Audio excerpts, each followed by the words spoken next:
welcome to another episode of The Royal Record here on GB News. I'm Cameron Walker, GB News' Royal Correspondent. And I'm Svar Nanan-Sen, Royal Editor of gbnews.com. Coming up, we'll be taking a look at Prince Harry's upcoming visit to the UK and why Meghan Markle won't be joining him. And the Princess of Wales, she has carried out her first official meeting recorded in the court circular since completing her preventative chemotherapy. We'll be talking about that, plus another headache for Prince Andrew, as his now infamous interview with Emily Maitlis on BBC's Newsnight is being dramatised in a new programme for Amazon Prime.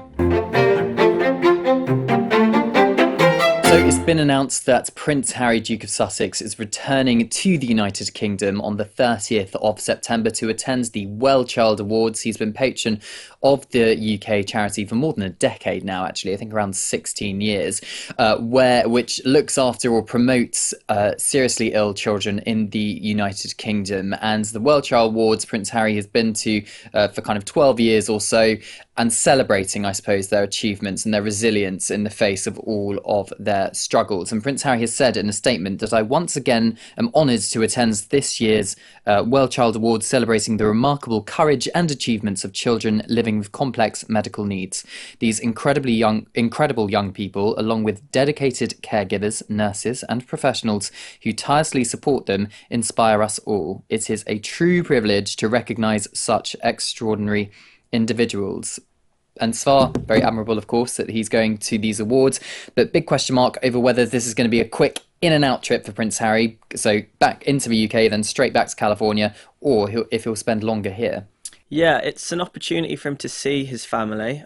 We know he hasn't seen King Charles since February, so that could be something that he's keen to explore. I doubt he'll see William. They obviously came face to face at their uncle's funeral last month and chose not to speak to each other, according to eyewitnesses. But it's interesting. Last year, he came back for the Well Child Awards on September 7th. He spent just a night in the UK and then immediately flew to Germany for the Invictus Games. And Meghan Markle chose not to accompany Harry to the UK, but then made the flight across to Europe anyway and flew to the Invictus Games 2 days later. And it was seen at the time as a snub. Meghan's not expected to join him on his trip to the UK this year for the Well Child's Awards, but we may see Harry stick around for more than just a couple of days. And you say last year it was seen as a snub that Meghan didn't attend the Well Child Awards or be in the UK, and perhaps Prince Harry has shined a little bit more of a light as to why that decision was taken last year and presumably this year as well, because Meghan has not been mentioned in any of the official details we've got. And Prince Harry told a documentary, an ITV documentary last month, that he will not bring Meghan to the UK or indeed his children because he feels he cannot guarantee their safety. Of course, he's still got a huge hoo-ha over his security arrangements here in the United Kingdom, and we think he's going to appeal the High Court's decision, which agreed with the Home Office that they could downgrade his security effectively when he stood back as a working member of the royal family. Prince Harry has to give 28 days notice to the Home Office before he returns to the United Kingdom in order for them to provide him with the police protection necessary to keep him safe. So presumably that is what has happened here in this instance. But according to Prince Harry, or it appears that that's not enough for to keep Meghan and his children safe. He's prepared to take the risk, but not for Meghan and the children. Yeah, and it'll be interesting to see where Harry stays. We've seen him stay at hotel rooms. Last month, he stayed with Diana's family, Diana's brother, on their estate. So, and there's also been offers from the King for him to stay at a room in one of the royal residences. So he's going to have options as to where he stays, and it may be down to what's convenient for him or where he feels safest.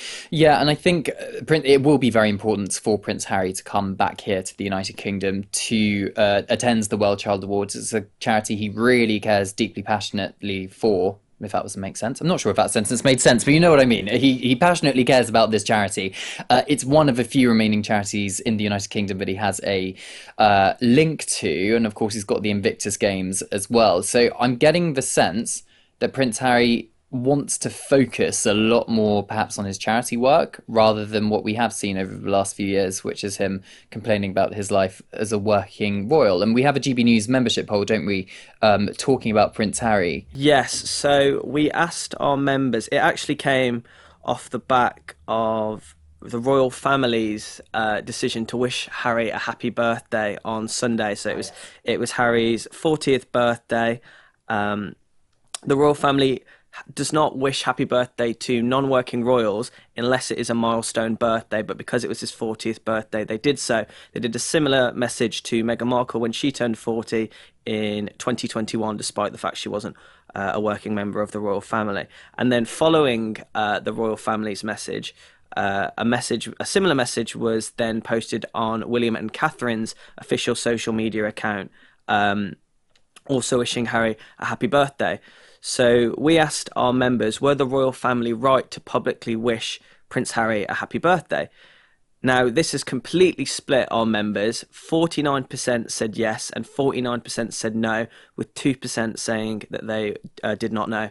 So it's deadlock in terms of what the GB News members think. Cameron, what do you think about that? Well, I feel like if we did that poll a year ago, it wouldn't be quite so split. I would suggest that our members would say they weren't right to wish Prince Harry a happy birthday, but clearly it is now more almost 50-50, isn't it?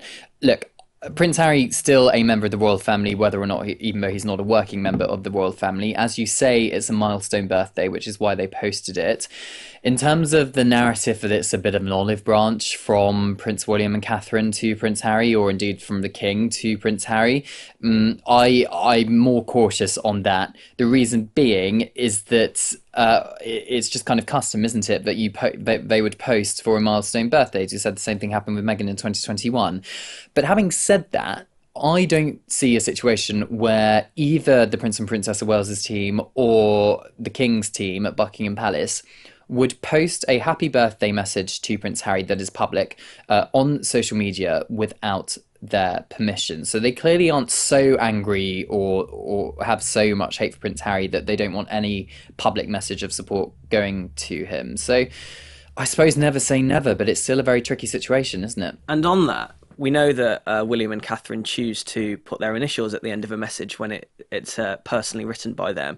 So the fact that they chose not to do that on this, was that them distancing themselves from the message? Like, their team has said happy birthday to Harry, and they will obviously been consulted about that, but the lack of initial on the message takes that personal element away from it. And we also don't know if in private either William or the King reached out to Harry on his birthday to speak to him in private, both sides keeping quite tight-lipped. And I remember a time only a couple of years ago where you would perhaps have a leak from someone close to the Sussexes who would declare that yes, the King has spoken to either his father or his brother, for example, and we've had nothing. It's complete silence from Team Sussex. And that raises the wider point of, is this a scenario or a situation where Prince Harry's really trying to prove to his family that he can be trusted to keep private conversations private following the fallout of Spare and the Netflix series and all the rest of it? Is this the start of a new Prince Harry and indeed Meghan trying to not toe the palace line, but, you know, keeping secrets or private conversations private in order to perhaps reconcile or start to reconcile? Yeah, I think if it is the start, it's a small step on a long road. We know obviously that William and Harry have still got a frosty relationship, and they didn't speak to each other publicly as recently as last month. I think there's an easier path for Harry to reconcile with his father. We know that King Charles feels less strongly about keeping Harry completely away from the royal family, as William is reported to feel like. So I think there's a long way to go, but never say never. Indeed. Right, what are we talking about next, Var? I can't remember the list. Princess Kate's return. Oh, yes, lots of royal news this week. Yes, the Princess of Wales, her first official work meeting has been recorded in the court circular since she started cancer treatment back in February. Of course, she's had meetings, well, we know since before Trooping. So Trooping the Colour happened in June, and we know that she had started working from home before that, having meetings with her communications secretaries or private secretaries, but those kind of meetings not recorded in the court circular.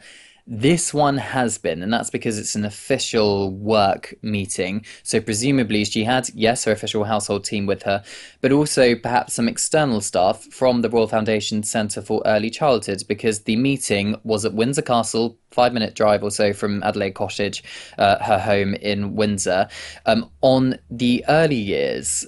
So it looks like a very small positive step for her. Yeah, this is promising, and the fact it's come so soon after the video announcement confirming that she's finished her chemotherapy treatment. And within that message, she outlined the fact that she is hoping to do a few public engagements before the end of 2024.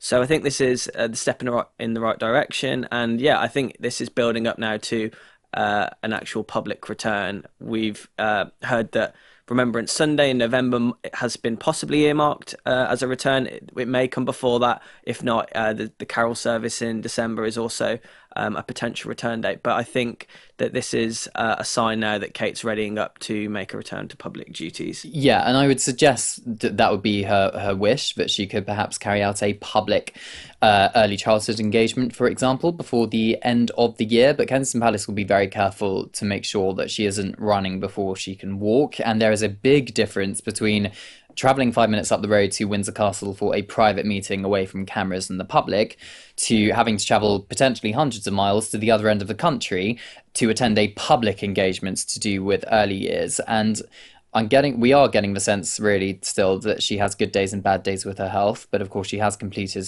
her course of preventative chemotherapy. And Prince William alluded to that only a couple of weeks ago, telling some well-wishers in South Wales that it's good news that the princess has clearly finished chemotherapy, but there is still a long way to go, suggesting she has good days and bad days. And what Kensington Palace doesn't want to do is confirm that the princess is going to be doing X engagement, for example, then she has to pull out last minute because she's having a bad day, and then the inevitable hysteria that would be, exploded online, that the princess has had to pull out last minute, is just not worth it. So if there is going to be an engagement, I suspect it's going to be announced very, very close to the time indeed. Yeah, and we have seen that with the two public appearances Catherine has made this year.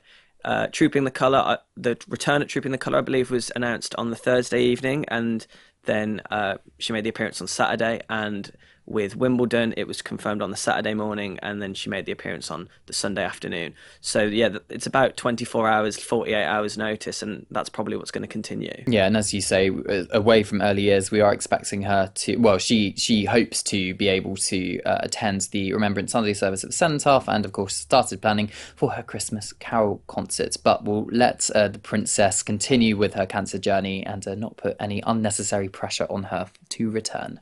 Today, as in Thursday the 19th of September, when this episode is published, is when Amazon releases the now infamous 3-part dramatisation of Emily Maitlis's infamous interview with Prince Andrew on BBC's Newsnight. The interview was asking Prince Andrew essentially 2 points. A, why did he stay friends with a convicted sex offender? That's the late Jeffrey Epstein. And B, did he or did he not sleep with Virginia Giuffre, who was at the time allegedly a 17-year-old girl? Prince Andrew has always denied the allegations made against him.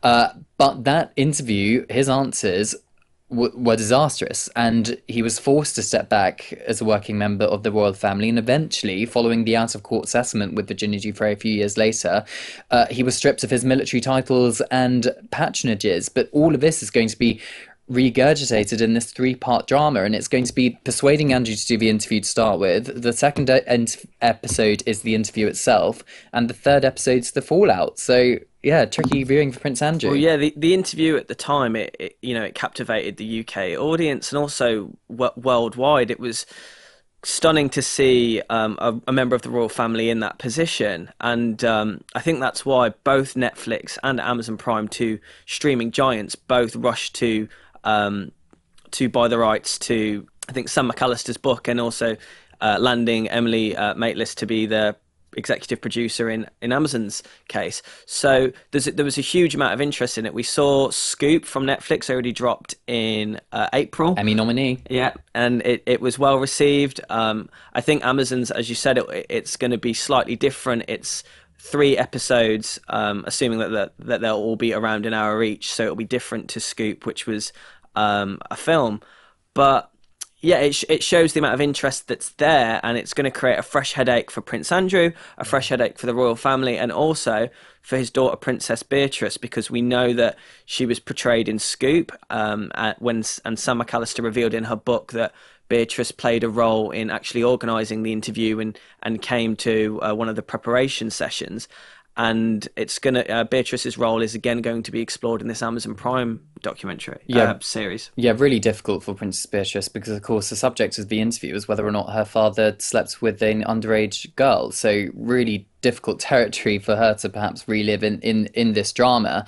And the other point is, and what Emily Maitlis has revealed in the last kind of week or so, she's been promoting this, and it will be portrayed in the Amazon series. It's something that a royal source told her at the time in the aftermath of the interview, and that was apparently that the then Prince Charles, now king of course, was not unhappy that the interview took place when it did, and he wasn't unhappy of how it played out and Prince Andrew's answers, because what Emily was basically suggesting is that because Charles was still a prince and therefore not king, it was the late Queen's problem to deal with in that immediate aftermath and the fallout. So instead of him having to deal with it as king, because the can had been kicked down the road with this Prince Andrew problem, because of course Prince Andrew's association with Jeffrey Epstein was public knowledge for around a decade or so, instead of kicking the can down the road until when he was king and the headache of him having to deal with it when he was king, it was actually his mother's problem to deal with it. Yeah, and I can see that because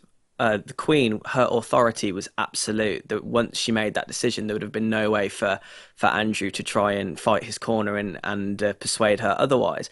And it's not that King Charles doesn't have that same authority, but we know that Andrew and Charles have a very frosty relationship. They've been feuding over the Royal Lodge now for years, and Andrew has still not agreed to downsize, and they remain at odds on that issue. So for Charles, that was probably another problem with Prince Andrew that was avoided because the Queen took decisive action at the time. Yeah, and reportedly, according to many reports, the late Queen, her favourite son was Prince Andrew. So it must have been very hard for Queen Elizabeth II to deal with that, but she did. And now, of course, it's going to play out for the world to see yet again on a 3-part drama series on Amazon, which is released today. But on the Prince Andrew point and the relationship between him and his brother, the king, we do see that there is still some kind of relationship between the two of them in private Windsor moments. So, for example, he's allowed to walk publicly with the rest of the royal family to church on Christmas Day in Sandringham,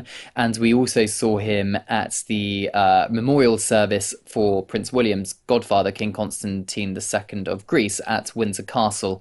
I think that was in March, April time-ish, wasn't it? Yeah. So we do occasionally see Prince Andrew crop up even, but in terms of official public roles, never going to happen. Well, that's it for another episode of The Royal Record here on GB News. Thank you so much for watching. Remember, you can keep in contact with us by using the email address royal@gbnews.uk or the hashtag GBN Royal Record. And don't forget, you can keep up to date with all the latest royal news and analysis by going to gbnews.com/royal or by signing up to the Royal newsletter. See you next time. Goodbye.